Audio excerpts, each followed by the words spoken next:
vraies voix Sud Radio, 17h-19h, Philippe David, Cécile de Ménibus. Bienvenue dans les vraies voix de tous les jours de 17h à 19h et je tiens à saluer Philippe David. Bonsoir Philippe David. Bon, je tiens à saluer Cécile de Ménibus. Bonsoir Cécile de Ménibus. Et je voulais dire que ce soir, autour de cette table, 370 ans de talent, d'expérience. Je crois qu'aujourd'hui... J'en ai marre. Au moins. Au moins, voilà. Sans compter tous les autres. Voilà. Ouais.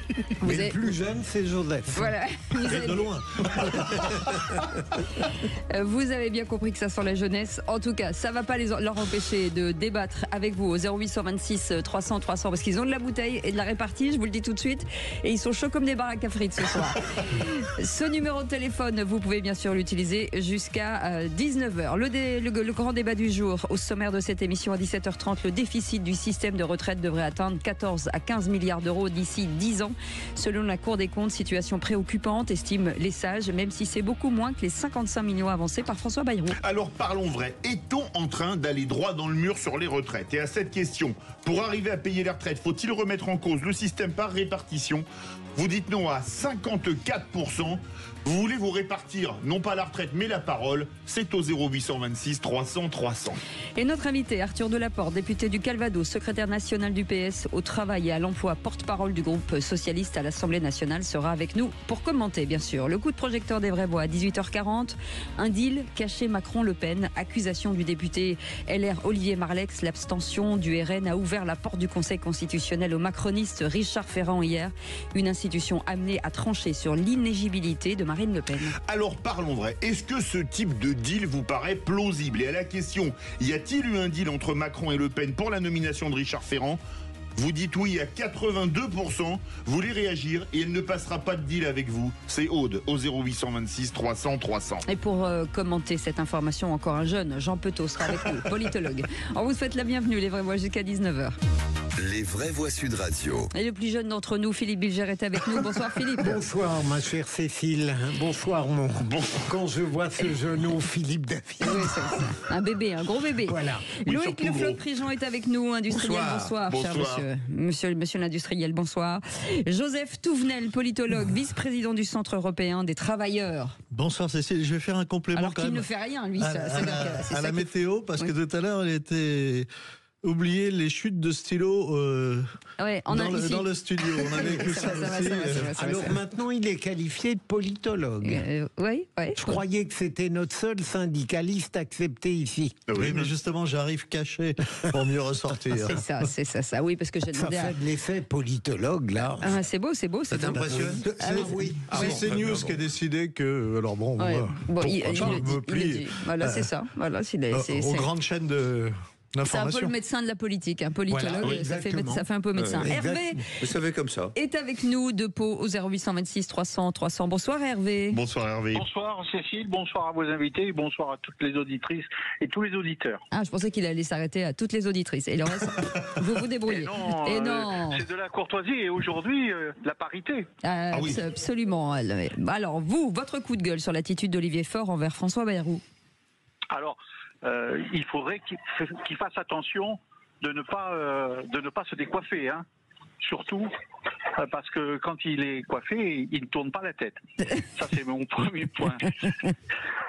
Non, mais c'est vrai qu'il a une attitude, on dirait qu'il sort du pressing. Oui, il est un peu rigide. C'est vrai qu'il est un peu rigide.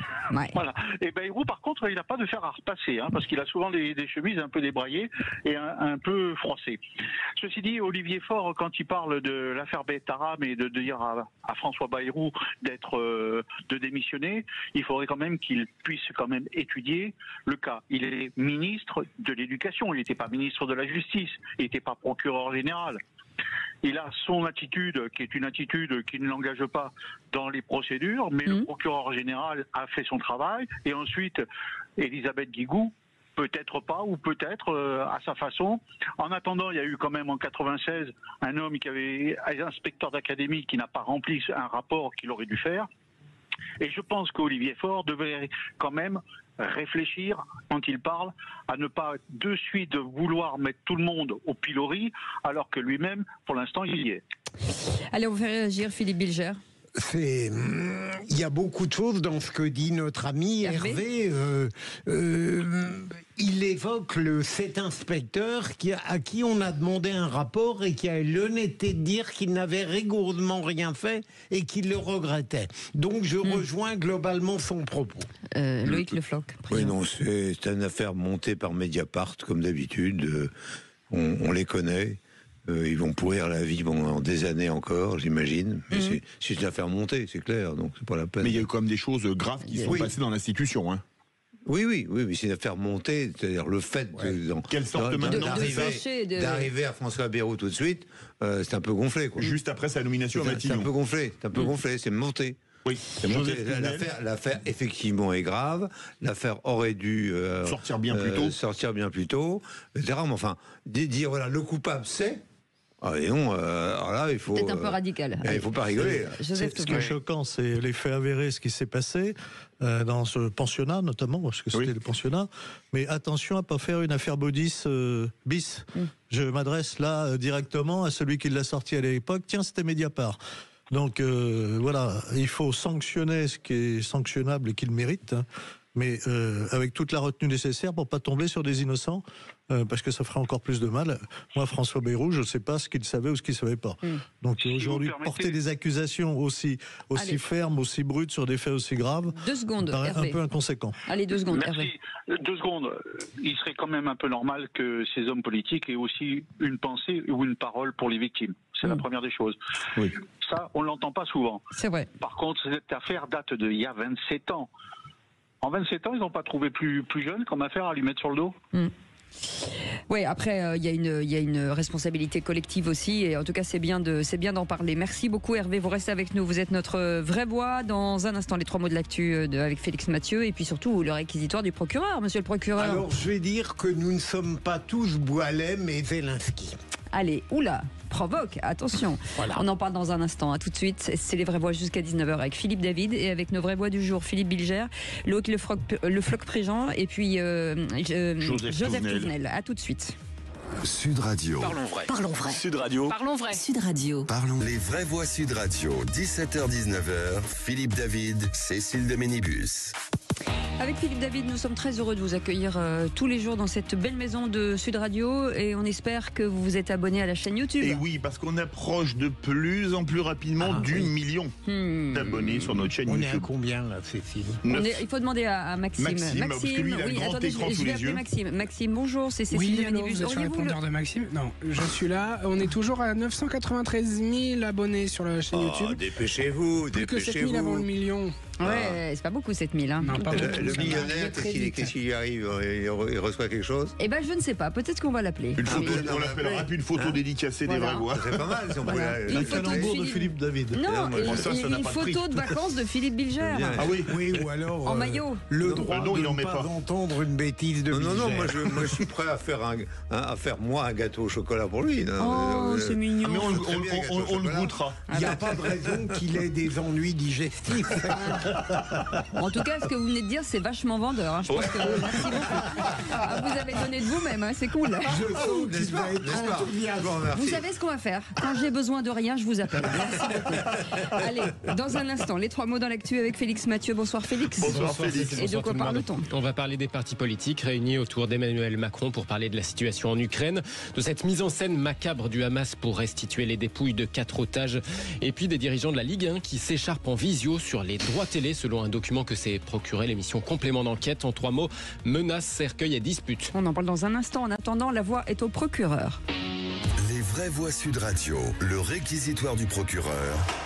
Philippe Bilger. Un réquisitoire qui appelle à l'humilité, monsieur le procureur, puisque vous allez déclarer que nous ne sommes pas tous Boualem Sansal ou Zelensky. Oui, alors c'est une tradition, à chaque fois qu'il y a une tragédie, un malheur, des gens à défendre, et c'est tout à fait légitime.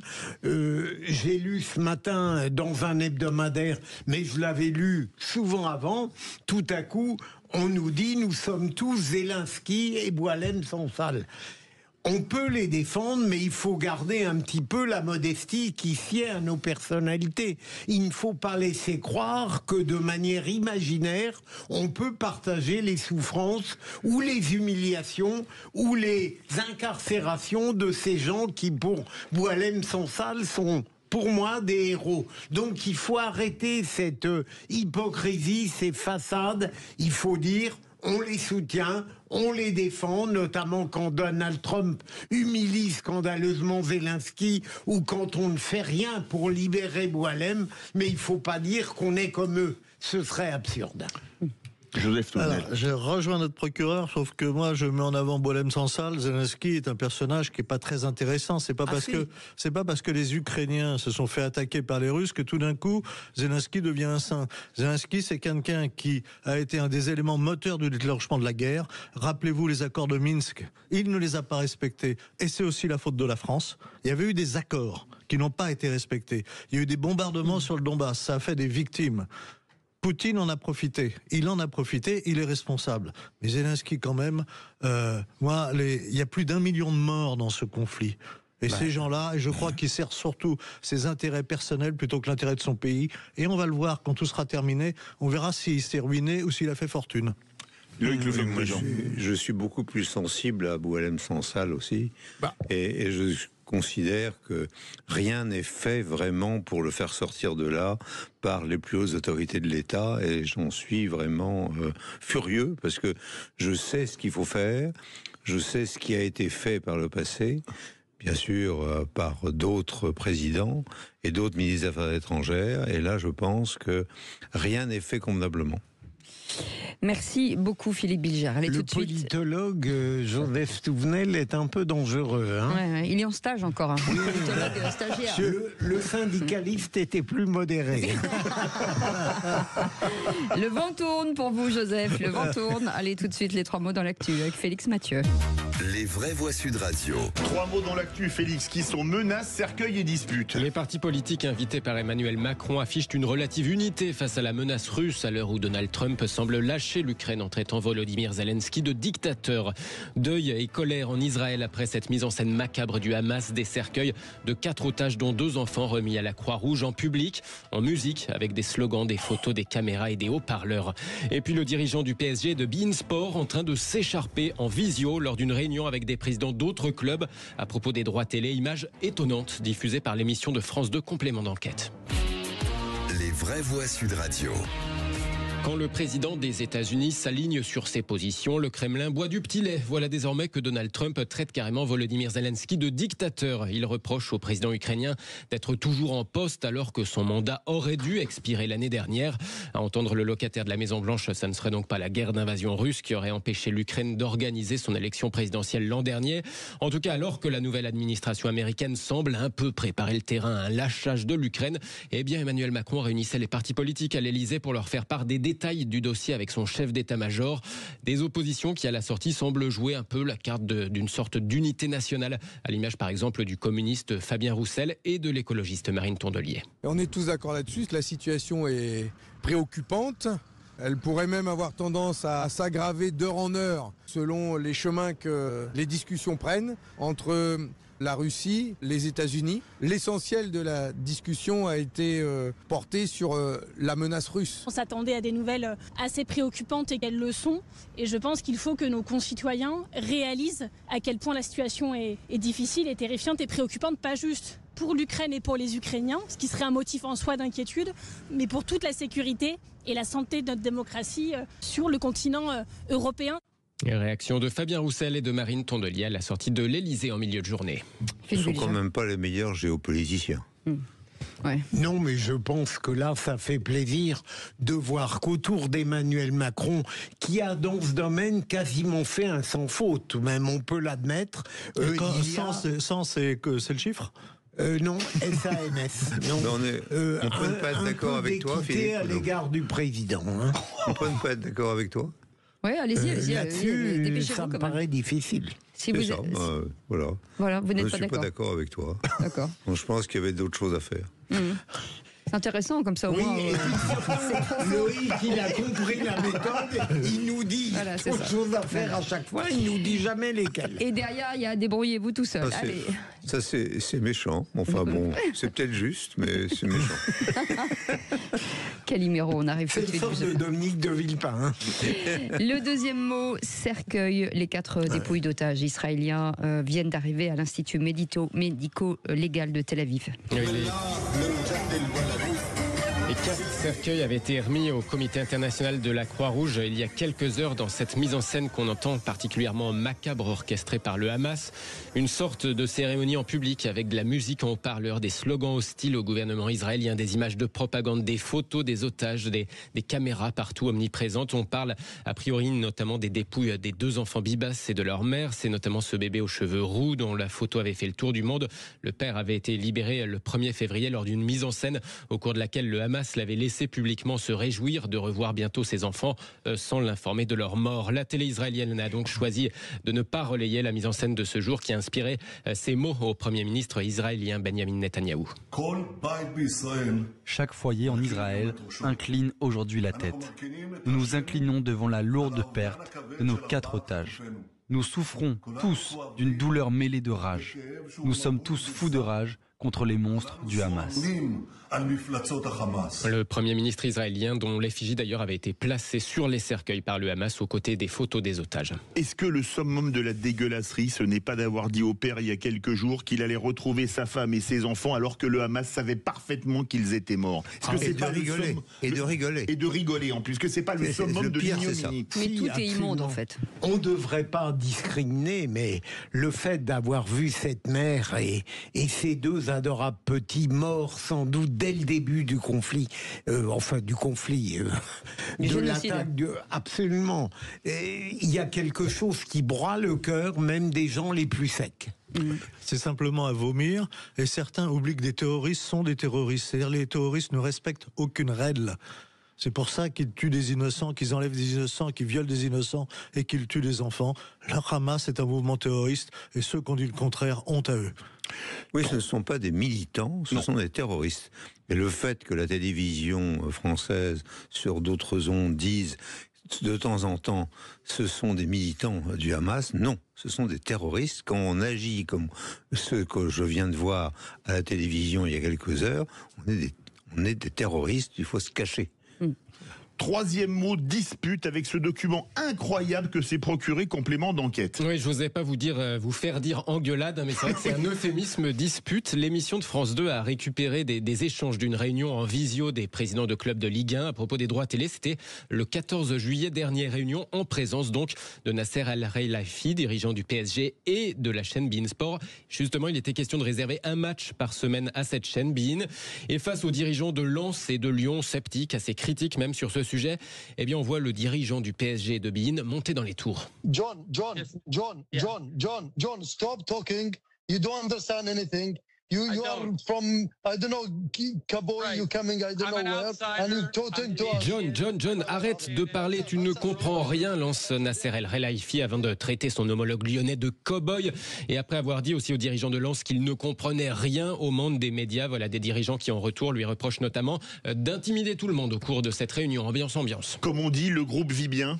Ah non, mais ça ne m'étonne pas. Je n'ai jamais aimé ce président qui, de manière régulière, est impliqué dans des procédures. Alors, je ne dis pas qu'il est coupable, mais il a une moralité un peu dilatable. Hein. Et pourquoi on s'intéresse à la Ligue de football anglaise ? Est-ce qu'on les a entendus? Ils ne sont pas capables de parler français? Alors, ils passent du français à l'anglais. C'est extraordinaire. Parce que Textor, le président américain Lyon, ne parle pas français. Ouais. Voilà, donc pour un qui ne parle pas français, tout le monde se met à parler anglais, ce qui est hallucinant. Et ce qui est illégal. Absolument. Article 2 de la Constitution, le français est la langue de la République. Voilà, c'est fait. Merci messieurs pour cette remise en question. Voilà, ça sert, hein, ils serrent la vis aujourd'hui. Je ne sais pas ce qu'ils ont, mais allez, la Cour des comptes qui annonce un déficit de retraite pouvant atteindre jusqu'à 15 milliards d'euros d'ici 10 ans.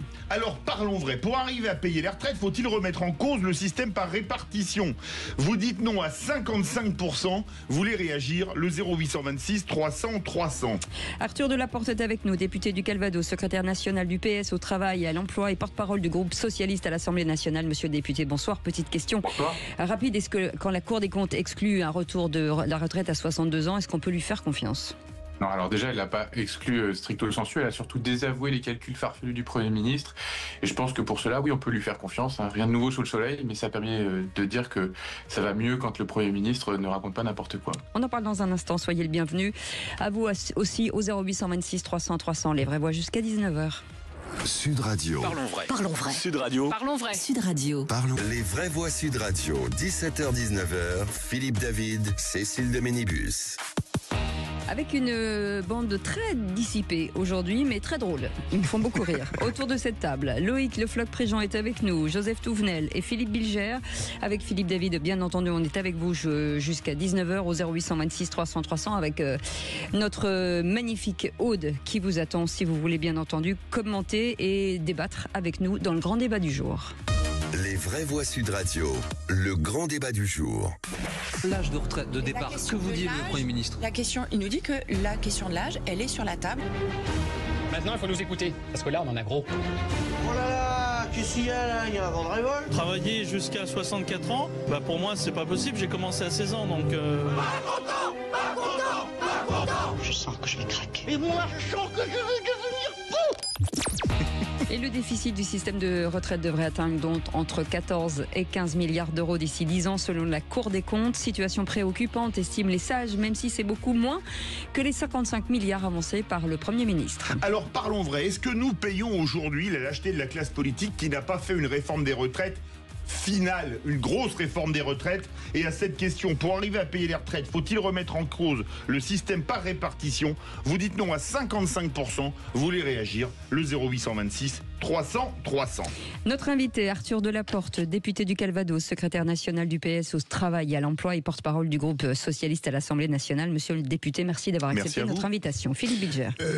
J'admets bien volontiers le point de vue de monsieur le député quand il estime que l'évaluation de la Cour des comptes a battu en brèche, évidemment, ce qu'avait annoncé le Premier ministre sur les 55 milliards. Il n'empêche, me semble-t-il, et encore une fois, je ne suis pas obsédé par les retraites et pas le plus grand spécialiste de celles-ci. Il me semble tout de même que dans le passé, entre la volonté de faire passer à tout prix la loi, elle est passée, on connaît les conditions, et la volonté de l'éradiquer totalement, le Premier ministre tout de même a mis en œuvre un processus dont j'attends beaucoup. C'est-à-dire qu'il a mis en œuvre ce qui peut-être aurait dû être fait d'emblée, réunir tous les gens qui ont leur mot à dire pour 1000 raisons sur ce sujet et les laisser s'entendre à partir d'un constat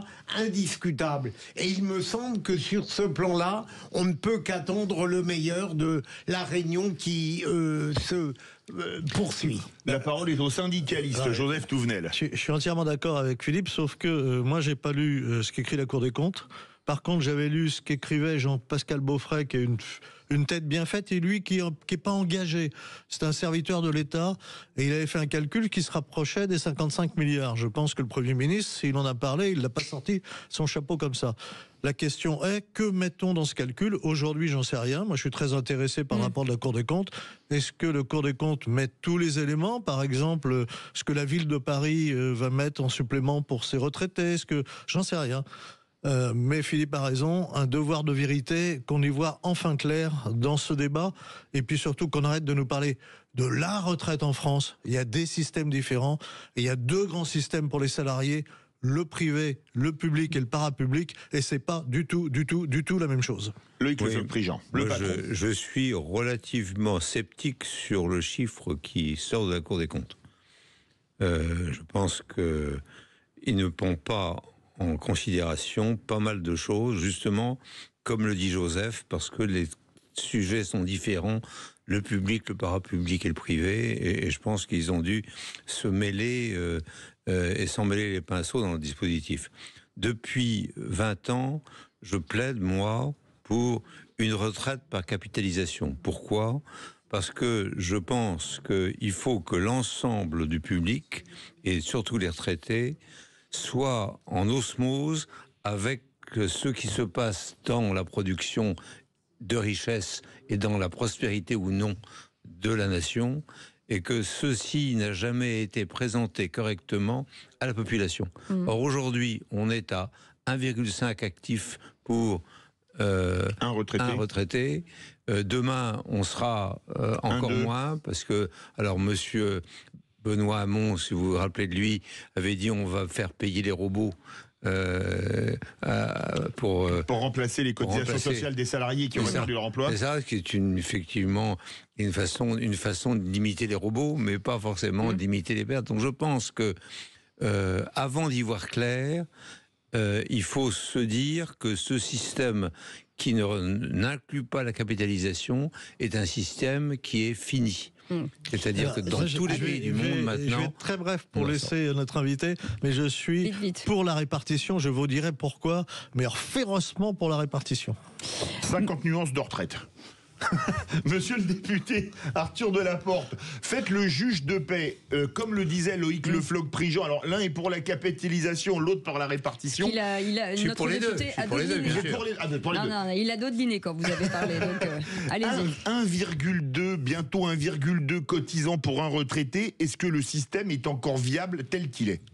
Alors, en tout cas, la Cour des comptes, dans une analyse qui est quand même très détaillée et que j'invite chaque citoyen à aller consulter, parce que c'est un travail sérieux et contrairement à ce qui vient d'être dit à l'instant, elle tord le coup notamment à la piste de Jean-Pascal Beaufret.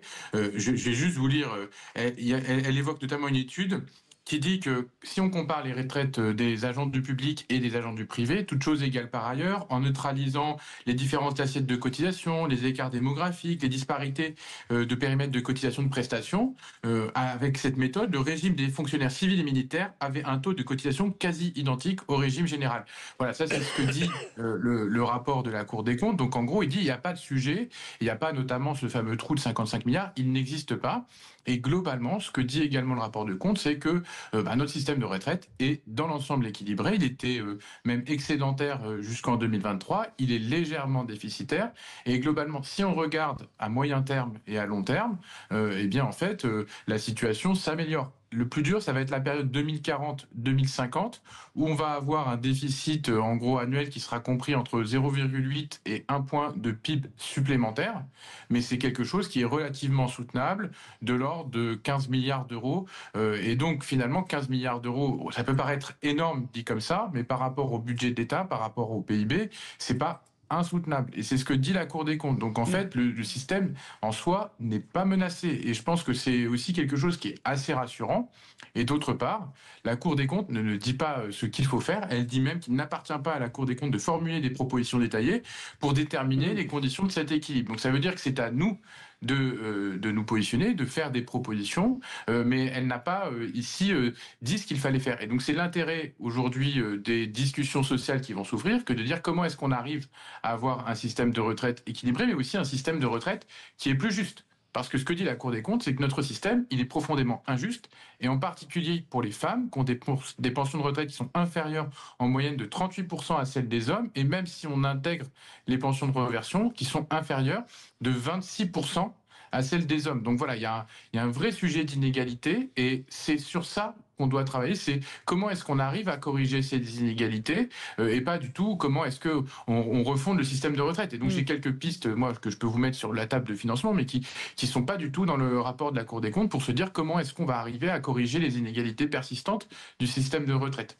Là, il y a quand même 40 milliards d'écart donc entre les deux propositions. Monsieur le député, à partir du moment où on part d'un constat chiffré qui peut apparaître indiscutable, est-ce que vous pensez qu'il peut y avoir un consensus de la droite et de la gauche à partir de données incontestables, ou est-ce que forcément il y a deux politiques possibles ?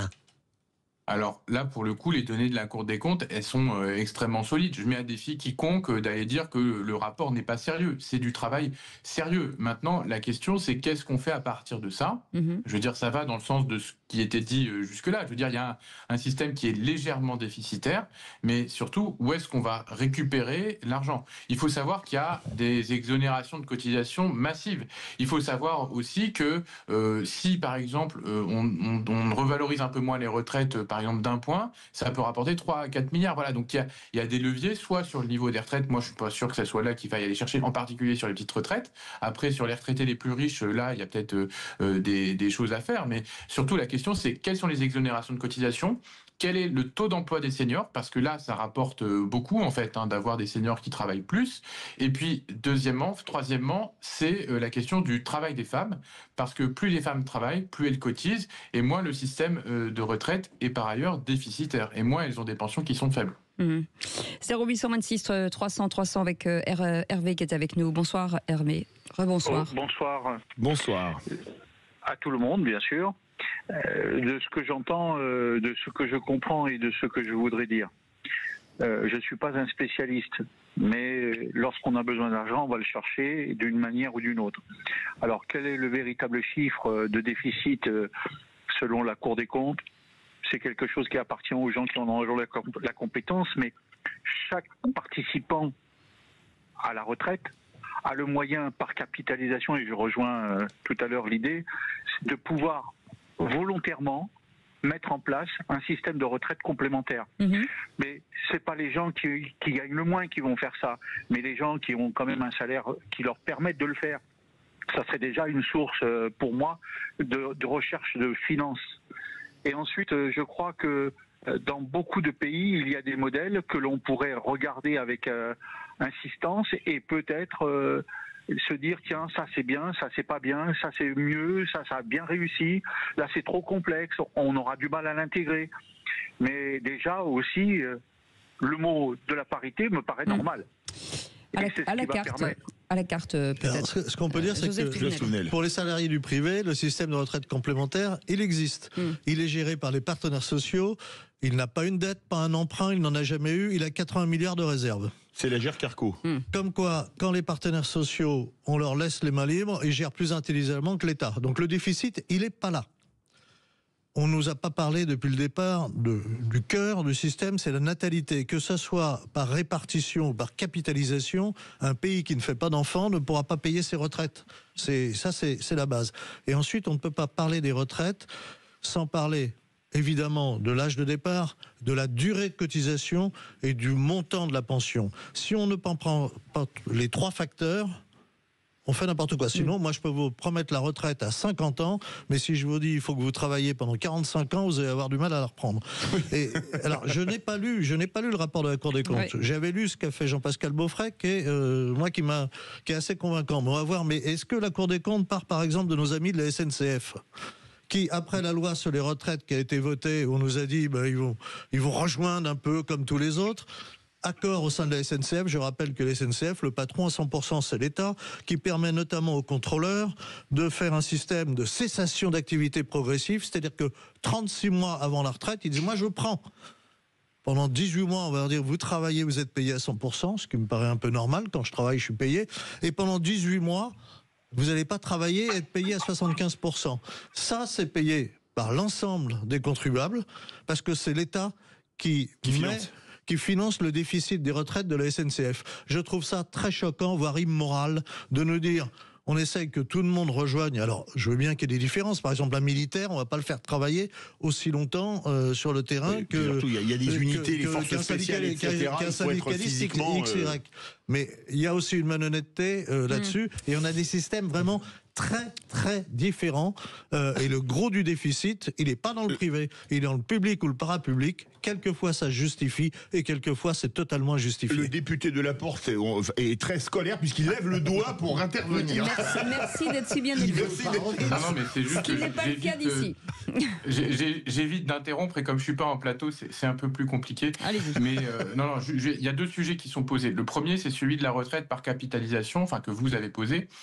Et moi, je ne pense pas que ce soit une perspective réaliste en France. Et par ailleurs, on l'a vu lorsqu'il y a une crise financière, c'est extrêmement risqué. Lorsque vous avez des fonds de pension qui se créent, en fait, vous êtes soumis aux aléas de l'économie. Et aujourd'hui, on est dans un système qui est relativement solide et qui fonctionne parce que justement, on est à l'instant T sur de la répartition. Et si on bascule sur la capitalisation, on peut rajouter des inégalités parce que ceux qui capitaliseront seront les plus riches. Et deuxièmement, on rajoute de l'aléa.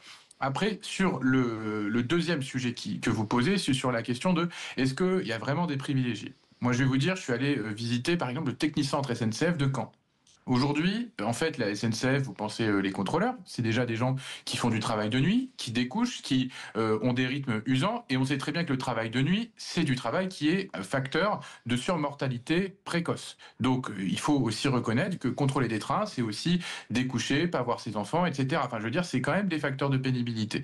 Et deuxièmement, quand vous travaillez dans un technicentre, en fait, vous vous retrouvez sous des rames, à réparer des trains pareils, vous êtes au 3 à 8, enfin, c'est extrêmement physique, c'est des régimes qui sont pas, enfin c'est pas des métiers faciles. Voilà, donc faut aussi arrêter de jeter l'opprobre. Et ces travailleurs-là ont malgré tout et malgré ce que vous venez de dire, 2 ans de plus à faire. Et je vous mets au défi d'aller voir combien sont encore en capacité d'être sous les roues des rames à l'âge de 60 ans, alors qu'il y a des enjeux de sécurité des transports et qu'on leur demande toujours plus, et que dès qu'il y a un train qui arrive en retard ou qu'il n'y a pas de rame, on leur reproche. Enfin, je veux dire, dès qu'il y a un train qui roule pas, c'est 1000 personnes qui sont en galère ou plus. Voilà, donc aujourd'hui, moi, je rends hommage à ces travailleurs qui font fonctionner le réseau. Voilà, il faut reconnaître que les réformes qui ont été menées par Emmanuel Macron ne vont pas dans le sens de la reconnaissance accrue de la pénibilité, et ça, c'est l'un des enjeux de financement. Voilà, donc la Cour des comptes, elle dit, il y a des enjeux de financement, elle parle pas de capitalisation, etc., mais elle dit juste que on peut regarder sur comment on arrive à maintenir ce régime à l'équilibre, soit on travaille au niveau de l'allongement de la durée de cotisation. Ça peut rapporter, si on travaille, par exemple, 1 an de plus, de l'ordre de 7 milliards. Mais si on augmente aussi le niveau de cotisation, ça rapporte, pareil, entre 5 et 7 milliards. Donc si vous augmentez d'1 point niveau de cotisation, vous rapportez autant que si vous durez plus longtemps. Donc peut-être qu'à un moment, on peut demander aux gens s'ils préfèrent cotiser 1 point de plus ou s'ils préfèrent travailler 1 an de plus. Parce que le choix, il se fait aussi à ce niveau-là, au niveau du montant de la cotisation, et pas simplement au niveau de vous allez toujours travailler plus pour gagner moins. Ce qui me dérange dans votre discours, permettez-moi de vous le dire, monsieur le député, c'est qu'on prend toujours, quand on donne un exemple, l'exemple le plus difficile. C'est-à-dire qu'à la CNCF, il n'y a pas que des emplois qui sont des emplois pénibles. Et à chaque fois, c'est toujours celui qui est le plus difficile. Est-ce qu'il ne faudrait pas d'abord arrêter d'avoir ce genre de discours et de dire qu'il y a d'autres métiers? Dites-moi les emplois qui sont faciles et qui sont dans le régime spécial, parce que les guichetiers SNCF, ils ne sont pas dans le régime spécial. Non, mais c'est ce que je suis en train de vous dire. Est-ce qu'on peut pas trouver dans cette façon de faire, ou en bref, de dire que certains métiers méritent des cas spécifiques et les autres moins. C'est-à-dire la pénibilité. Exactement. Jugeons la pénibilité, mais ne jugeons pas la SNCF en entier par la pénibilité. Il n'y a pas que ça. Le problème de la pénibilité, c'est la même qu'on soit dans le privé et dans le public. Et là, c'est les critères à mettre. Quel que soit le métier, c'est pas le statut qui le fait, c'est quel que soit le métier réellement exercé, la pénibilité. Je ne veux pas porter un syndicaliste de la SNCF, alors que je reconnais que les syndicalistes ont toujours la parole, mais de temps en temps, il faut écouter les patrons. Allez-y. Alors, petit 1, ce qui est important dans la capitalisation, c'est que éventuellement, si jamais on fait la capitalisation, on est lié à la prospérité ou non de la nation. Et par conséquent, que les retraités se rendent compte que à un moment, la nation est en train de chuter, est en déclin ou pas, je pense que c'est pédagogique et que ça a un sens. Donc la capitalisation a un sens profond de cohérence à l'intérieur d'un pays. Deuxième chose, sur la pénibilité, c'est comme ça qu'on s'est planté sur toutes les réformes précédentes. C'est-à-dire que à chaque fois, on ressort la pénibilité de l'employé SNCF, que je connais un peu parce que j'étais pendant la SNCF, on ressort à chaque fois, et pendant le même temps, on essaie de dire mais les employés qui font de bureaux, qui ont un métier, ils font du burn-out, et alors il faut, etc. Et donc, la pénibilité conduit sans arrêt à une dérive par rapport au sujet de base. Donc, j'aime mieux qu'on se dise, voilà quels sont les métiers à pénibilité, qu'on se mette d'accord sur ces métiers, et sur quoi je sais ce qu'est un conducteur et ce qu'est... mais faisons attention à ne pas mêler l'administratif de la SNCF à ce combat qui est un combat qui n'est pas le bon. Très rapidement, pourquoi je suis pas pour ce système-là? Parce que le système par répartition, c'est la reconnaissance que nous sommes des héritiers et que le travail des générations précédentes, c'est celui qui nous permet de vivre et qu'on doit transmettre aux générations suivantes. Justement, c'est pas le cas. C'est pas le cas. Non, alors que les fonds de pension, c'est une démarche totalement individuelle. Moi, je suis solidaire des générations futures, pas du tout, et des générations qui nous ont fait. Je suis en désaccord total. Au contraire, la solidarité s'exprime par la prospérité à la nation. Et si la nation est prospère, eh bien, le plus grand fonds de pension suédois, on ne les arrête plus. Il vient de perdre 1,2 milliard. Il vient de perdre 1,2 milliard. Et c'est un fonds de pension parce qu'il a investi dans des banques américaines qui ont fait faillite. Voilà, et ben vous les avez fini par se faire engueuler. Merci beaucoup. Ce n'est pas parce que les gens font des bêtises. S'il vous plaît. Allez. Merci beaucoup à monsieur le député de la Porte qui n'a pas battu en retraite face aux vraies voix. Et juste un petit mot, monsieur le député, pour ceux comme moi qui ont fait des matinales pendant près de 15 ans, qui se sont levés à 3h du matin. Et nous aussi, on vit cette pénibilité et on sait de quoi vous parlez. Merci beaucoup au député du Calvados, secrétaire national du PS au travail et à l'emploi et porte-parole du groupe socialiste à l'Assemblée nationale. Merci d'avoir accepté notre invitation. On va vous calmer tous les deux. À tout de suite. Sud Radio, votre avis fait la différence. C'est vrai que moi, ça fait des années maintenant que j'écoute Sud Radio et à chaque fois, c'est un plaisir de retrouver vos émissions du matin, de l'après-midi, du soir. C'est top. Sud Radio, parlons vrai. Vraie Voix Sud Radio, 17h-19h, Philippe David, Cécile de Ménibus.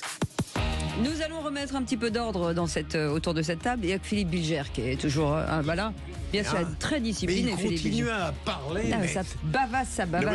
C'est incroyable. Hein. Tac. Ils ont des choses à dire. C'est tout. Mais c'est pas comme d'autres qui parlent pour rien dire. Mais dites-les chez vous, ces trucs-là. Joseph Touvenel qui est avec nous, Loïc Le Floch-Préjean et vous au 0826 300 300. Hervé, vous êtes avec nous? Oui, tout à fait. Je suis toujours là. Hervé, c'est à vous de lancer le jingle, vous le savez. Vous voulez jouer, vous amuser, c'est le quiz sur Sud Radio. Ah, génial. Vraie Voix Sud Radio. Bravo, je dis bravo. Un grand moment. Merci. Tous les jours, ils sont remarquables. Ils sont fous. Hervé, écoutez bien, c'est qui l'a dit 3 points. On est revenu à une Amérique brutale. Hervé. Je dirais Macron. Non. Il a été ministre des Affaires étrangères. Il n'est pas tout jeune. Juppé. Non. Villepin. Non. Qu'est-ce que... Et secrétaire général de l'Élysée. Ah bah oui, l'autre zozo là. Mais c'est pas un zozo. Enfin, ils ont pris. VVV. Non, c'est perdu. C'était Hubert Védrine. Ah mais bien sûr. Un grand ministre. Ancien ministre des Affaires étrangères. Qui l'a dit? Les enfants qui naissent cette année, personne ne peut leur garantir que la planète sera encore habitable dans 30 ans. Hervé.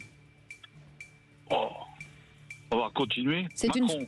C'est une femme. Panaché. Marine Tondelier, bonne réponse de Loïc Le Floch-Préjean. Ça sent bon l'optimisme. Quand il y a une connerie à dire, on ne peut pas la prendre. Question qui l'a dit 3 points. C'est notre désordre politique qui rend la France faible. J'ai pas entendu. C'est notre désordre politique qui rend la France faible. Hervé. Retailleau. Non. Sur RN, Au-dessus. Au-dessus, Macron. En dessous. Bayrou. Bonne réponse. Merci, de Cécile. Philippe Bilger. Tout est une question de niveau. Hervé d'abord. Vous l'avez dit en premier, Hervé? Ah, tout à fait. Hervé, non, vous moi ne j'ai bien pouvez pas entendu. avoir gagné contre moi, vous plaisantez. Vous êtes là tous les jours, moi une fois. Monsieur Bilger a toujours triché. Non, mais il a gagné, il est obligé de négocier avec Philippe Bilger. Hervé a gagné. Qui c'est qui l'a dit? Il est hors de question de légaliser le cannabis. Tous les pays qui l'ont fait s'en mordent les doigts. Retailleau. Non. C'était ce matin sur Sud Radio.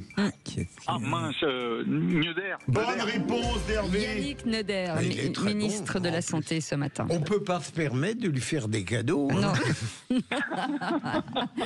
Question qui l'a dit 3 points. Écoutez bien, Hervé. Richard Ferrand peut dire merci à Marine Le Pen.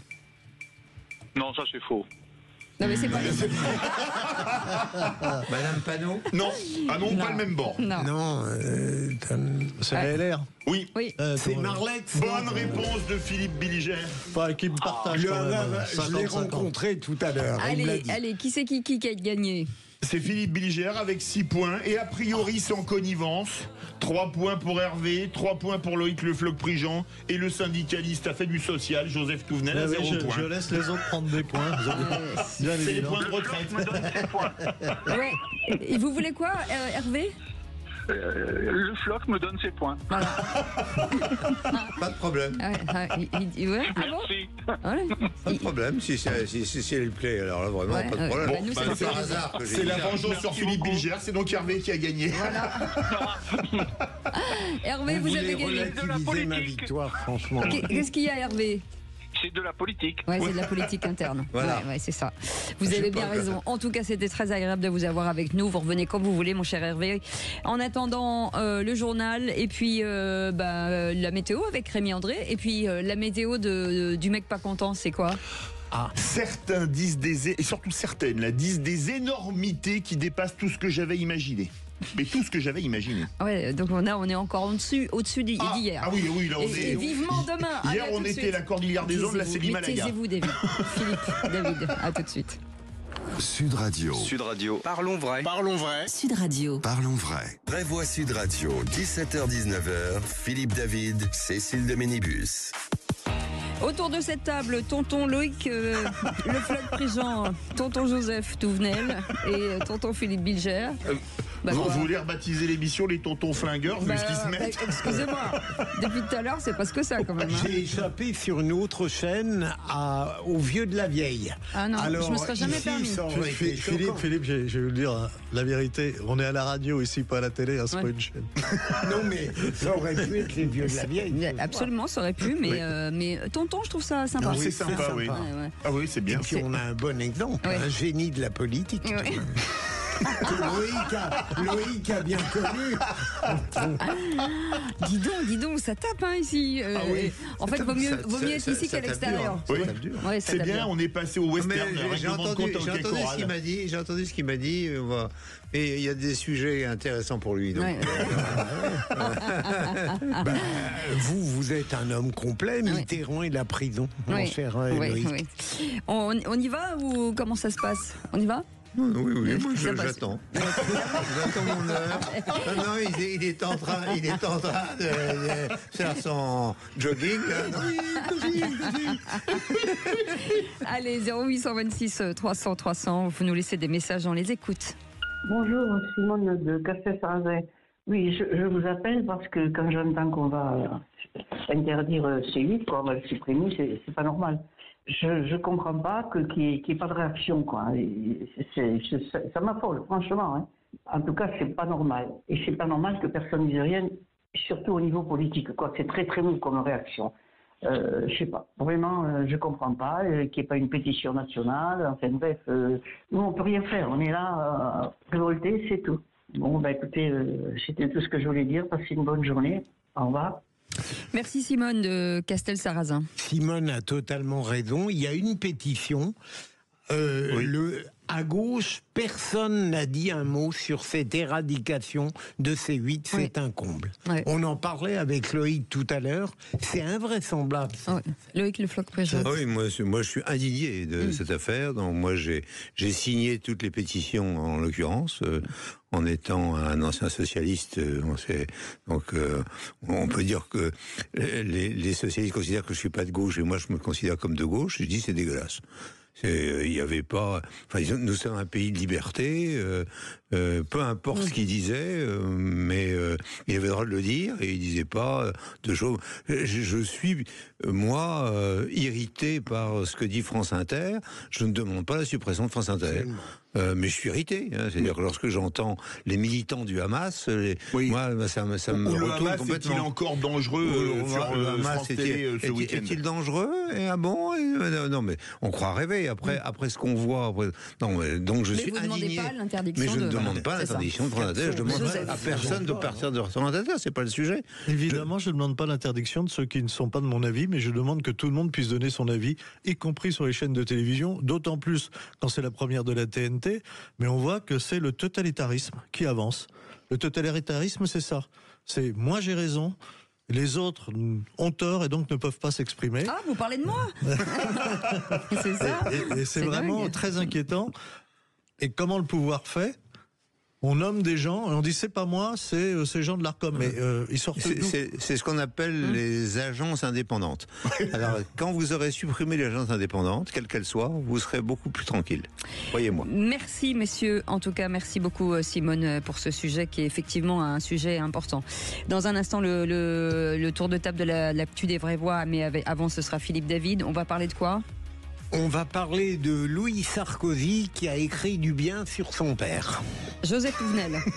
Moi, je parlerai de la protection de l'innocence, qui est, à mon sens, au cœur de nos valeurs. Et vous, Loïc Le Floch-Prigent ? Sophie Binet, la CGT. Vous D'accord. la connaissez pas forcément, moi non plus. Mais enfin, disons que voilà, on va parler d'elle. Un petit peu maintenant. Et dans un instant, le coup de gueule de Philippe David. À tout de suite. Sud Radio. Sud Radio. Parlons vrai. Parlons vrai. Sud Radio. Parlons vrai. Les vraies voix Sud Radio, 17h-19h, Philippe David, Cécile de Ménibus.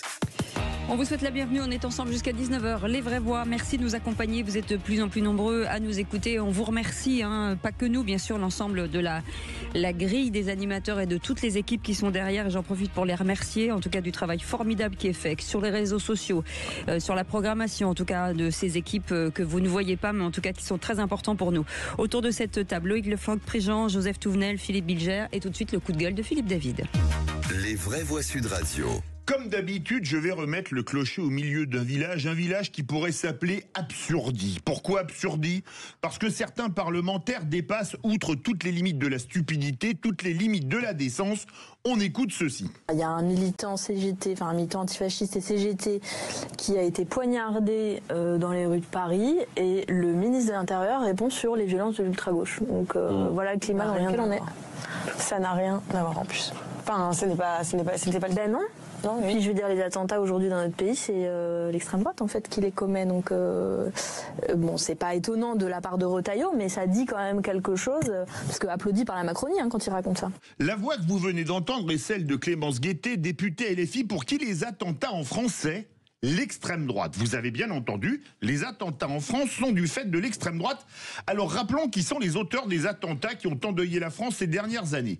Kelkal, Mera, les frères Kouachi, Koulibaly, Sid Ahmed Glam, Amimour, Mostefa, Yabaoud, Abdeslam, Akrou, Abala, Lawayesh Boulel, Kermiche, Lagdi, Manzorom, Awissaoui, les skinheads des années 80 ont bien changé. Mais comme on peut ajouter Abdelmalik Petitjean qui a fait partie des tueurs du Père Hamel et Mickaël Harpon, auteur de l'attentat de la préfecture de police, on doit pouvoir ajouter, pour faire du Clémence Guettet, que ces attentats étaient d'extrême droite menés par des suprémacistes blancs. Alors une question me vient à l'esprit. On a vu ces derniers jours Rima Hassan, eurodéputé LFI, et Éric Coquerel, député LFI, aller rendre visite en prison au terroriste Georges Ibrahim Abdallah en demandant sa libération. Un Georges Ibrahim Abdallah qui a été condamné à perpétuité pour des attentats ayant causé la mort de Charles Ray, chargé d'affaires à l'ambassade des USA, et Yakov Barsimantov, deuxième conseiller de l'ambassade d'Israël à Paris. S'il a commis des attentats en France, il est donc d'extrême droite, pour faire du Clémence Guettet. Donc comment expliquer ces relations entre LFI et l'extrême droite ? Enfin, pour conclure, cette affirmation que les attentats en France seraient du fait de l'extrême droite a été tenue à coup sûr après s'être inspirée de la vraie extrême droite, car, comme disait Goebbels, le ministre de la propagande du Troisième Reich, plus le mensonge est gros, plus il passe, mieux il passe. Chacun ses sources d'inspiration. Absolument. Et le comble, c'est Clémence Guettet, par ailleurs, est une députée LFI qui est tout sauf bête, qui, lorsqu'elle préside l'Assemblée nationale à la place de Yael Braun-Pivet, est estimée par tous les députés parce qu'elle est sévère, même à l'égard des députés LFI, et pourtant elle sort ce type d'ineptie. Je ne parviendrai jamais à comprendre comment, dans une intelligence certaine, peut germer ça. J'ai une question qui vient de me sauter à l'esprit. Dans ce studio, Daniel Obono avait dit que le Hamas était un mouvement de résistance. Ouais. Mais si c'est un mouvement terroriste, le Hamas est d'extrême droite ? J'imagine. Je pense qu'on va conclure assez rapidement que LFI est d'extrême droite. et que par conséquent, il faut les éradiquer. Je pense que c'est la seule solution, parce que si jamais j'ai bien écouté Madame Guettet, il est temps de mettre au pilori LFI et l'ensemble de ses troupes. Ce qui est clair, c'est qu'il y a eu une attaque par un groupe, effectivement, là, d'extrême droite. Alors, des extrêmes droites turques, c'était les loups gris qui ont attaqué. Alors, les loups gris, proche de Erdogan. Hein. Je rappelle que celui qui avait tiré sur Jean-Paul II et qui a failli le tuer, c'était un loup gris. Mehmet Aliacha. Bon. Mais d'abord, on doit condamner toute violence, d'où qu'elle vienne. Et ensuite, regarder la réalité. Philippe l'a bien développé, on le voit tous. Aujourd'hui, les attentats qui tuent sont des attentats islamistes. Alors, on ne va pas dire que l'islamisme, c'est l'extrême droite. C'est aussi simple que ça. Moi, je me demande ce que ces gens ont dans la tête. On en vient là. Oui, il faut certainement dire l'islamo-gauchisme, c'est l'extrême droite. Point final. On a gagné. Et quand on refuse de voir la réalité, évidemment, on ne peut pas régler les problèmes. Merci beaucoup, messieurs. Merci Philippe David. Allez, tout de suite, l'info en plus, c'est avec Félix Mathieu. Les vraies voix Sud Radio. Et la fonte des glaciers s'accélère fortement, alerte une vaste étude mondiale. Une étude inédite parue dans la revue Nature. Elle combine des mesures de terrain et des photos satellites prises dans le monde entier. Et cette étude conclut que la fonte des glaciers qui alimente la montée des océans pourrait être plus rapide qu'attendue à l'avenir. La quantité de glace fondue a augmenté de 36% sur la période 2012-2023. 36% si on en compare à la décennie juste avant, celle de 2000-2011. En moyenne, la Terre perd environ 273 milliards de tonnes de glace chaque année, l'équivalent de la consommation d'eau de la population mondiale pendant 30 ans.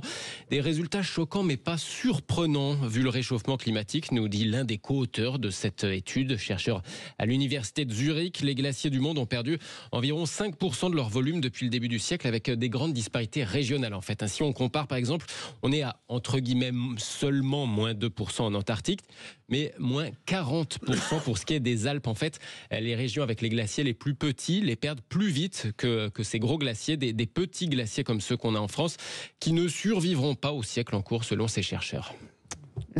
Philippe Bilger. Pour qui prétend ne pas croire à l'écologie ou au dérèglement climatique, il y a des preuves tout de même, et en voilà une. Je pense qu'il faut faire attention entre ce que l'on observe, et qui est très bien, et dont on sait qu'il y a un dérèglement climatique, un changement climatique, et les mesures qui sont prises qui ne servent à rien. Donc je crois que c'est... peut-être un peu dur de dire ça, ça sert à rien. Grossièrement. Ah oui, c'est très grossièrement alors. Grossièrement, les mesures qui sont prises ne servent à rien. C'est-à-dire que lorsque vous dites qu'il faut supprimer les voitures thermiques dans les villes moyennes ou grandes en France, ça ne sert à rien. Ça n'a aucune incidence sur ce qui se passe dans le glacier. Ça ne sert à rien. Les ZFE ne servent à rien. Mais tout le monde le sait. Donc à un moment, il faut bien revenir à la réalité. Oui, il y a un problème, et essayer avec les scientifiques de dire qu'est-ce qui marche, qu'est-ce qui va dans le bon sens et qu'est-ce qui ne marche pas. Or aujourd'hui, le nombre de choses qui ne marchent pas est extrêmement important. Joseph Touvenel. Pour moi, la grande question, il y a un réchauffement. Très bien. C'est pas nouveau dans l'histoire de la planète. Là où nous parlons, à une époque, il y avait des mammouths dans la neige, et à une autre époque, il y avait des dinosaures dans la forêt tropicale. C'est pas l'activité humaine qui les a fait changer. La question est-ce que notre activité humaine influe à 80%, à 10%, à 30%? Personnellement, je n'en sais rien. Mais on nous affirme des choses, on nous les pose, alors qu'il n'y a pas de démonstration scientifique. Un scientifique, il est là pour faire des théories, pour imaginer. Un petit peu quand même, et Joseph. Non, il n'y a pas. Ah non, je suis désolé. On n'a aucune démonstration scientifique que le réchauffement est d'origine humaine.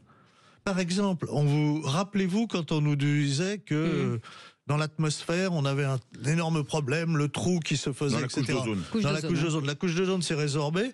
On ne sait pas pourquoi. Ceux qui ont regardé le journal télévisé de la 2 il y a quelques années, qui nous prédisaient que tel et tel pays serait sous les eaux 10 ans après, ça fait maintenant 20 ans, ils ne sont pas sous les eaux. Et donc, il faut demander aux scientifiques d'être des vrais scientifiques, de regarder, de constater, de démontrer. Alors, ils peuvent aller effectivement sur l'avenir, mais attention à tous ceux qui veulent nous affoler. Réchauffement, il y a. D'ailleurs, j'ai l'impression qu'il s'est d'ailleurs ralenti. Mais quelles sont les causes? Ça serait vraiment intéressant de savoir quelles sont les causes du réchauffement climatique réel. Oui, on en fera un sujet, bien sûr, avec quelqu'un qui nous exposera et qui sera un scientifique. Parce que moi aussi, je peux douter de vous, Joseph.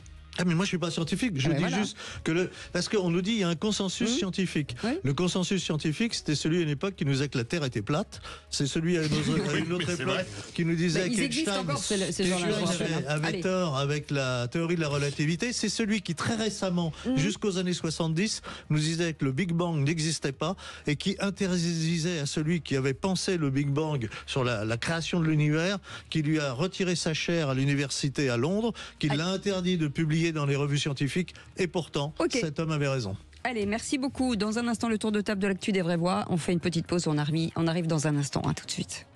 Sud Radio. Sud Radio. Parlons vrai. Parlons vrai. Sud Radio. Parlons vrai. Les vraies voix Sud Radio, 17h-19h, Philippe David, Cécile de Ménibus. Bienvenue les amis autour de cette table avec Philippe Bilger, aujourd'hui avec Loïc Le Floch-Prigent et Joseph Touvenel. Et vous au 0826 300 300 avec Philippe David. Ça va Philippe David? Ça va très bien et vous? Et ouais, ça va tellement bien que je vais lancer le tour de table de l'actu des vraies voix parce que j'ai envie de les entendre. Ça va bien alors. À tout de suite. Mais maniez-vous le tronc, on va bientôt se mettre à table. Philippe Bilger, vous m'indignez. Vous voulez que je vous éclate? On ne résout pas les problèmes par la violence. Mais vous êtes un trouillard. Philippe Bilger est au taquet. Ce ne sont pas des cons, ce sont des délirants, c'est beaucoup plus grave. Le tour de table. De l'actualité. Vous voulez parler de Louis Sarkozy, Philippe Bilger? Oui, alors il a écrit dans Valeurs Actuelles, où il intervient chaque semaine, un très bel éloge sur son père, et il le porte au nu. Évidemment, et au fond, ça m'a intéressé parce que je me suis dit d'abord que cet éloge dit autant sur le rédacteur que sur le modèle, et ensuite, au fond, c'est un exercice assez commode d'écrire sur l'un de ses parents, parce que lorsqu'on a un peu de délicatesse quand on est lecteur, et pardon de m'en prêter un minimum, eh bien, on n'a pas envie de critiquer l'article parce que on aurait l'air d'un goujat en venant dire au fils « Vous exagérez avec les éloges sur le père alors que par ailleurs, il est tout sauf irréprochable. » Donc, ça m'a beaucoup intéressé. En même temps, c'est impudeur. Tout de même, écrire sur son père de cette manière, il faut un certain courage, un certain narcissisme. Qu'est-ce que vous en pensez, Loïc Le Floch-Prigent? Je pense que le fils a envie de parler, il parle. Moi, à un moment, mon fils a eu envie de parler, il a parlé, et c'est très bien, j'ai été très content. Voilà. Qu'un fils fasse l'éloge de son père, ça me choque pas. D'ailleurs, César préférait que Brutus fasse son éloge plutôt qu'il l'assassine. Oui, c'est vrai que vu comme ça, oui, c'est sûr. Dans une publication où toutes les semaines, moi, ça n'est pas ça que je reproche. Je trouve que l'exercice est très commode, très confortable, parce que le lecteur ne peut rien dire. Non, mais ça j'ai bien compris et je te rejoins Philippe là-dessus. Il y a un peu, peut-être un peu d'indécence quand même. Oui, absolument. Voilà. Allez, Loïc Le Floch-Prigent sur Sophie Binet et voilà. Oui, alors. Et c'est rare, nous les patrons. C'est la première fois. C'est la première fois que je me suis associé à des gens qui étaient furieux et qui ont porté plainte devant la justice. C'est que lorsque Madame Binet, secrétaire générale de la CGT, a traité les patrons, dont je suis depuis pas mal d'années, de rats qui quittent le navire. S'il y a quelque chose qui est complètement faux, c'est bien ça. Les patrons sont en train de dire, attention, si jamais à chaque fois que quelqu'un réussit, vous lui prenez plus d'impôts, ce quelqu'un va finir par se dire qu'il faut mieux qu'il parte ailleurs que dans le pays où il est.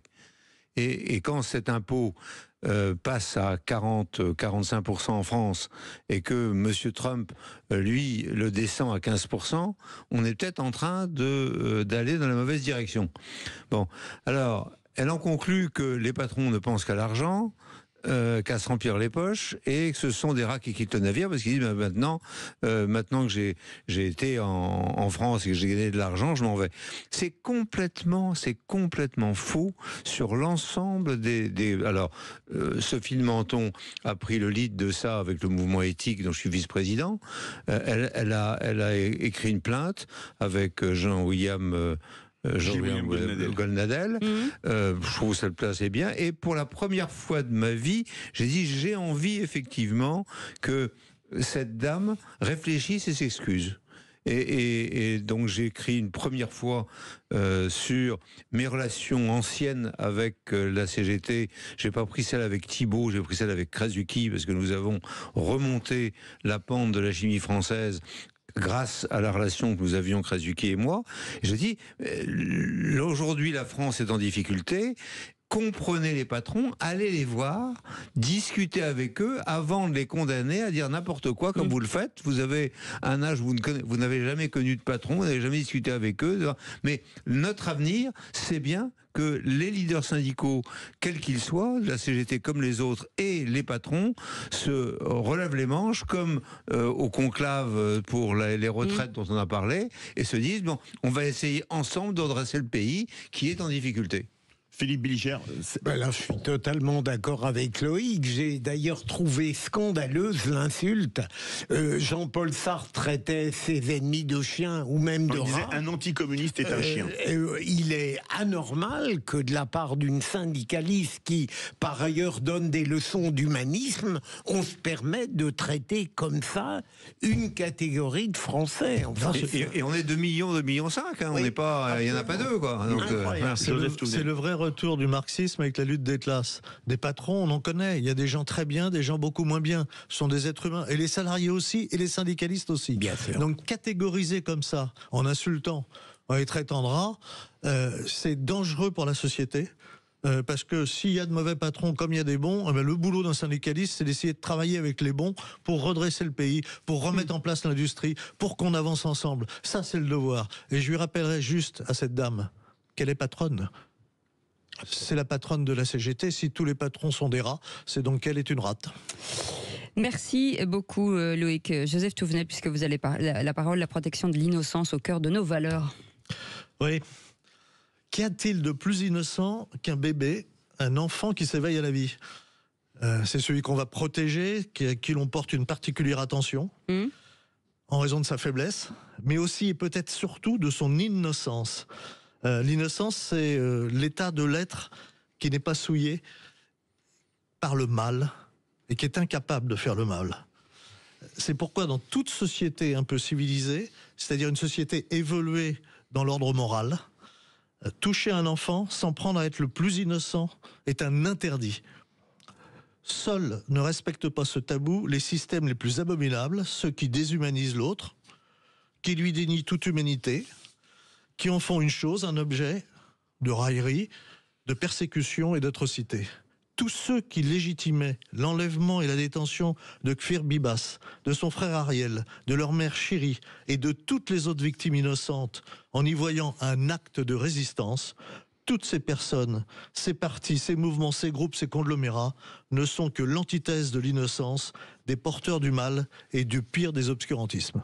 Quand vous voyez Rima Hassan qui se répand depuis hier sur Twitter en disant qu'ils ont été tués par une frappe israélienne, est-ce qu'on n'est pas au summum de l'indécence ? Si, mais je crois que le propos de Joseph est tellement digne et beau, je vais ne rien dire. Vraiment. J'adhère au propos, je trouve très beau. Voilà. Donc je remercie Joseph d'avoir rédigé, puisqu'il a rédigé et qu'il a lu, parce que je trouve ça très émouvant. Absolument. Absolument. Merci beaucoup en tout cas, messieurs, vous restez avec nous dans un instant. On va revenir sur un autre sujet, Olivier Marleix qui accuse Emmanuel Macron et Marine Le Pen d'un deal secret ayant permis j'allais dire au maréchal Ferrand, pas du tout. Richard Ferrand d'accéder au Conseil constitutionnel. Vous m'avez ému. Je suis un peu bouleversé parce que vous venez de me dire. C'est pour ça que j'ai rédigé exceptionnellement, parce que on a des réactions qui sont à vomir par rapport à ce qui s'est passé. On est bien d'accord. Vous avez bien raison. Allez-y, Alors Philippe. parlons vrai. Est-ce qu'un type de deal Macron-Le Pen, ça vous paraît plausible? Y a-t-il eu un deal entre Macron et Le Pen pour la nomination de Richard Ferrand? Vous dites oui à 82%. Vous voulez réagir? Le 0826 300 300. Pour en parler, Jean Petot est avec nous, politologue. Bonsoir Jean Petot. Bonsoir. Bonsoir. Merci d'être avec nous sur Sud Radio. Est-ce que le RN est encore un parti de l'opposition? Traditionnellement, on classe entre opposition et majorité les partis qui votent ou ne votent pas un budget. C'est un peu le critère, on va dire, dirimant, comme on dit, pour savoir qui est dans la majorité ou dans l'opposition. Donc, au vu de ce que je viens de dire, oui, pour moi, le RN est encore dans l'opposition. On en parle dans un instant. Soyez les bienvenus. On est ensemble jusqu'à 19h. Sud Radio, votre avis fait la différence. Merci à Sud Radio de pouvoir m'exprimer et pour la qualité de vos informations. Sud Radio, parlons vrai. Les vraies voix Sud Radio, 17h-19h, Philippe David, Cécile de Ménibus. Retour des vraies voix qui sont dans une forme olympique ce soir avec bien évidemment Cécile de Ménibus. Forme olympique, médaille d'or. Médaille d'or de la Philippe forme. Bilger, forme olympique, mais on va dire médaille de bronze. Très bien. Bronze, non, argent. Argent, allez, argent. Loïc Le Floch-Prigent et Joseph Touvenel, la médaille d'or. Vous trouvez pas? Ouais, mais qu'est-ce qu'il a, Philippe David et Philippe Bilger? Je sais pas, je le trouve dans une forme un peu moins bonne que d'habitude. C'est-à-dire que vous êtes parfaitement impartial. Comme d'habitude, en fait. Comme d'habitude. Moi, je sens bien que Philippe Je trouve David... effectivement qu'il est très impartial. Ouais, non, mais c'est pas ça. Non, mais... Je te remercie du mot, parce que ça me paraît sa caractéristique. C'est sa qualité principale dans tout, même dans les jeux. Moi, je dis, ça sent le bac chiche. C'est pour ça. Les amis, tout de suite... Vous parlez de la balkanisation de l'émission, c'est ça? Absolument. Le coup de projecteur des vraies voix. Les vraies voix Sud Radio, le coup de projecteur des vraies voix. Et sur le cumul des résultats des commissions des lois des deux assemblées, le seul des 3/5 des suffrages exprimés est de 59, et il y a eu 39 voix pour et 58 voix contre. Donc rien ne s'oppose à ce que le président de la République nomme M. Richard Ferrand au Conseil constitutionnel. Il peut dire merci à Marine Le Pen, puisque c'est les 15 abstentions du Rassemblement national qui permettent à ce candidat d'accéder pour 9 ans à la présidence du Conseil constitutionnel. On murmure que les élus du RN se sont abstenus tout simplement parce qu'il y a bientôt l'inéligibilité de Marine Le Pen examinée. Elle peut faire sauter l'inéligibilité à titre provisoire de Marine Le Pen. Et si c'est le cas... Et c'est le Conseil constitutionnel qui va décider. C'est le Conseil constitutionnel qui va décider. Un deal secret entre Macron et Le Pen. Accusation du député LR Olivier Marleix. L'abstention du RN a ouvert donc la porte du Conseil constitutionnel au macroniste Richard Ferrand hier. Une institution amenée à trancher sur l'inéligibilité de Marine Le Pen. Alors parlons vrai. Est-ce que l'argument du RN, mieux vaut Ferrand que Taubira ou Dupond-Moretti, vous semble recevable? Et à cette question, y a-t-il eu un deal entre Macron et Le Pen pour la nomination de Richard Ferrand? Vous dites oui à 84%. Vous voulez réagir? Le 0826 300 300. Et notre invité pour en parler, Jean Petot, est avec nous, politologue. Merci d'être avec nous, Jean Petot. Philippe Bilger. Superficiellement, on peut penser en effet qu'il y a eu forcément une complaisance, voire une connivence, voire une transaction entre le RN et Richard Ferrand, le macronisme. Et pourtant, si c'était faux, si au fond les arguments du Rassemblement national étaient valables lorsqu'il dit au fond, Richard Ferrand, c'est le moins pire de tous ceux qu'on pouvait nous proposer. Et de fait, il a toujours eu fait preuve d'empathie à l'égard du RN. D'autre part, je crois savoir que lorsque le Conseil se prononcera sur la QPC concernant l'exécution provisoire, il sera toujours sous la présidence de Laurent Fabius. Et donc, en définitive, je ne suis pas persuadé que, évidemment, qu'il y ait véritablement quelque chose de douteux dans l'étrange abstention du RN à l'égard de Richard Ferrand. Joseph Touvenel. Déjà, M. Marleix oublie une chose, c'est que les premiers qui ont soutenu Richard Ferrand, c'est ceux qui ont voté pour lui. L'abstention vient après. C'est la preuve que le RN se normalise, qu'on est dans une classe politique où il faut avoir de l'habileté. Alors moi ça me gêne parce que sur ce cas précis, Richard Ferrand c'est pas ma tasse de thé. Mais Marine Le Pen, qui veut se présenter, qui a la légitimité, à mon sens, de se présenter à la présidence de la République, après on vote ou on ne vote pas pour elle, si elle a la l'habilité d'éviter le scud juridique qu'on lui a mis, c'est de l'intelligence politique. Loïc Le Floch-Prigent. Oui, l'argument selon lequel autrement ça aurait été Taubira, Borne ou Dupond-Moretti ne tient pas la route une minute. C'est-à-dire que si Ferrand a 58 voix contre au lieu de 59, il est clair que les 3 autres auraient encore eu beaucoup moins. Ferrand était plus neutre que les 3 en question. Donc l'argument ne tient pas, mais ça ne veut pas dire qu'il y ait eu quoi que ce soit. Je dis que l'argument du RN ne tient pas la route. Voilà. Alors, Yann Brossa qui parle de marchandage, de deal secret. Jean Petot, vous, votre avis de politologue? Écoutez, d'abord, ça me paraît dans l'ordre des choses que les politiques fassent feu de tout bois et trouvent des arguments... pas d'ailleurs toujours, effectivement, ça a été très bien dit par les 3 intervenants, pas toujours très juste, ou tous les cas pertinents, mais on est dans la rhétorique politique et dans le jeu politique. M. Touvenel disait qu'il faut faire preuve d'habileté dans le jeu politique. Cette habileté, je vous l'ai déjà dit à l'antenne ici, n'impose pas la bonne foi. Voilà, bon, ça c'est un premier élément.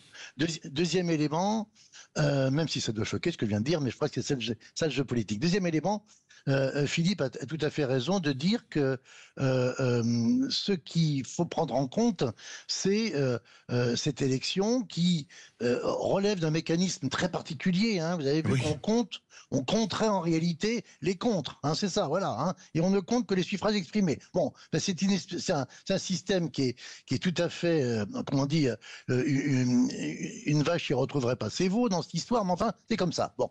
Et ce qui, à mon sens, doit être pris en compte aussi, c'est que Richard Ferrand, c'est 1 voix sur 9. Il ne faut pas croire que le président du Conseil constitutionnel décide en lieu et place de ses chers confrères. Il va retrouver d'ailleurs 6 qui sont déjà en place, et il rentrerait donc avec Laurence Wisniewski et Philippe Bas. Bon. Je ne pense pas que M. Philippe Bas soit très Marino compatible. Quant à Laurence Wisniewski, je ne pense pas non plus. Voilà. Et puis ceux qui sont déjà en place, je pense en particulier à Alain Juppé, qui a été d'ailleurs nommé par Richard Ferrand quand il était président de l'Assemblée nationale. C'est sur sa proposition que est rentré Alain Juppé. Il lui reste, si je compte bien, il est rentré en 2019, il lui reste 3 ans à faire. Donc il sera tout à fait d'ailleurs en activité en 2028. Eh bien, ces 9 membres se déterminent en fonction à la fois de critères juridiques. On dit par exemple que c'est pas normal que Richard Ferrand, qui est titulaire d'un doc de droit, simplement soit au Conseil constitutionnel. Mais le général de Gaulle, quand il crée le Conseil constitutionnel dans la Constitution de 58, il ne veut pas en faire une Cour suprême. Il est nullement dit que ça doit être des hauts magistrats et des spécialistes du droit. Si vous prenez les premiers membres du Conseil constitutionnel nommés en 58, vous avez Léon Noël, vous avez Victor Châtenay, maire d'Angers, vous avez Gaston Palevski. Ce sont des purs politiques. Alors, avec des compétences juridique, Léon Noël, certes, Palevski aussi, mais bon, pas à ma connaissance, Châtenay. Bon, et d'autres comme ça. Et puis si on continue les nominations politiques, vous avez aussi bien Roger Frey, ministre de l'Intérieur du général de Gaulle pendant des années, vous avez évidemment Roland Dumas, vous avez Yves Guéna qui remplace Dumas, vous avez Pierre Mazot, c'est un grand juriste, certes, c'est vrai, mais enfin, en tous les cas, il est aussi un gaulliste et un très proche de Jacques Chirac, Jean-Louis Debré, j'en parle même pas, etc., etc. Voilà. Et bien sûr, Badinter. Donc, vous voyez, je pense qu'on fait du Conseil constitutionnel en l'espèce, une fois de plus, un argument du débat politique. Et ce qui se passe est plus significatif, pardon de le dire, du bordel général à l'Assemblée nationale que d'autres choses. Mais... Marine Tondelier disait ce matin sur une chaîne de télé que d'être élu à un point, ça le rendait totalement illégitime. Oui, enfin c'est quand même un peu le jeu de la démocratie, ça. Si vous voulez, c'est pas la pièce, c'est pas l'alliance dans la scène finale de Match Point. Alors, je suis pas sûr que cette référence à Woody Allen serait appréciée par tout le monde, mais enfin, bon, peu importe, fermons la parenthèse. Mais toujours est-il que la pièce, l'alliance, elle tombe pas d'un côté ou de l'autre. La démocratie, Ou alors, faut inventer un autre système. Hein, c'est à une voix près, c'est comme ça, oui. Voilà. Mais Jean, est-ce que tout de même cette voix près, d'une certaine manière, est-ce que au fond, il aurait presque mieux valu pour Richard Ferrand une défaite nette plutôt que cette victoire qui risque de, malgré toutes les choses pertinentes que vous avez dites, qui va fragiliser presque toutes ces décisions. Parce qu'au fond, n'importe quoi aujourd'hui de sa part va être soupçonné dans la mesure où il pâtit d'un traitement que les autres n'ont pas eu. Oui, mais vous savez très bien, Philippe, c'est très juste ce que vous dites. Hein. Quelque part, le RN, en s'abstenant, une fois de plus, a pratiqué le baiser de la mort dans cette histoire. C'est-à-dire que, d'une certaine façon, c'est pas ce qui compte, c'est pas, j'allais dire, la décision finale, c'est les conditions et les circonstances qui vont donner lieu à non seulement à un débat politique, mais de fait, à une forme de stigmatisation futur. Il y aurait une manière très simple d'éliminer cet argument. La Cour européenne des droits de l'homme, vous savez bien, Philippe, pratique cela, c'est la publicité du délibéré. C'est-à-dire qu'on dit pour qui on votait tel ou tel membre. Exactement. Voilà. Et quand il y a un partage, eh bien, on sait le choix des uns et des autres. Je me souviens, Pierre Jox m'a dit un jour, alors qu'il était membre du Conseil constitutionnel, qu'il avait été seul à porter une contradiction par rapport aux autres membres, à ses autres confrères. C'était d'ailleurs une grande époque, puisque c'était l'époque, vous en souvenez, où Giscard et Chirac siégeaient au Conseil constitutionnel et Jean-Louis Debré, qui raconte ça avec gourmandise, servait d'arbitre parce que les deux ne pouvaient pas se sentir, vous savez. Giscard qui avait toujours refusé d'y siéger depuis 81 et quand il a vu son ennemi juré Chirac aller, a dit j'y vais. C'était quand même niveau cours de récréation. Joseph Touvenel. Non, ça a été rappelé à juste titre. Richard Ferrand, ça sera une voix quand même si elle peut être prépondérante et si c'est le président, mais il y a tous les autres. Ce qu'on peut regretter, c'est le fonctionnement, enfin ce que je regrette moi, c'est le fonctionnement actuel du Conseil constitutionnel qui devient le législateur suprême, alors que c'est pas son rôle à mon sens. C'est juste. Jean Petot. Joseph a parfaitement raison. D'ailleurs, il suffit d'en parler même avec les membres du Conseil constitutionnel. Ils n'ont jamais vu ça. Ils sont mis à délibérer sous une protection de garde républicain ou de gendarmes mobiles. Alors que, j'allais dire qu'il fallait quand même un cadre manifestant déjà assez capé pour savoir où était l'adresse du Conseil constitutionnel. Depuis un an, on a vu arriver effectivement des manifestants du côté du Palais Royal pour faire une pression. Là, mais encore une fois, c'est symptomatique d'une situation parlementaire qui est particulièrement délétère. Mais est-ce que ça pose pas une question? Imaginons que la QPC de Marine Le Pen soit validée, qu'elle puisse se présenter. Est-ce qu'il n'y aura pas le soupçon sur la décision vu ce qui s'est passé? Ben forcément. D'abord, c'est pas la QPC de Marine Le Pen. Je crois que c'est une QPC qui est déposée par un élu de Mayotte. Absolument. Voilà, mais pour Marine Le Pen, je veux dire. Voilà. Oui, pardon, Philippe. Oui, c'est ça. Non, mais pour être précis, vous avez raison.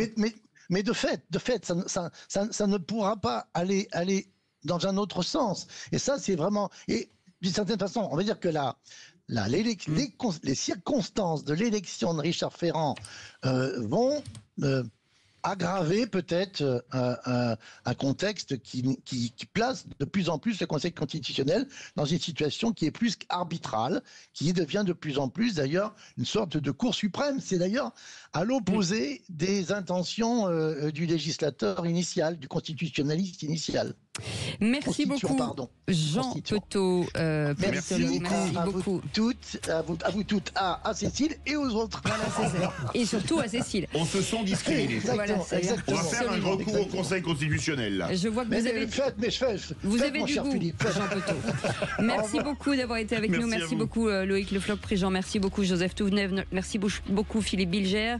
Vous restez avec nous dans un instant. Les vraies voix qui font rouler la France avec le grand grand patron de Point S, qui sera avec nous dans quelques instants. Et puis on reviendra sur ces airbags. Oui, les airbags Takata, avec une affaire qui touchait le groupe Stellantis, mais pas que. Un nombre de marques incroyable dans le monde est touché. Le problème, c'est qu'ils ont fait faillite. Comment ça va se passer pour ceux qui ont des voitures équipées ainsi? Et on parlera également d'une proposition de l'État suite à un drame pour interdire aux jeunes conducteurs de conduire des voitures trop puissantes. On en parle dans un instant et on sera ensemble jusqu'à 20h. À tout de suite.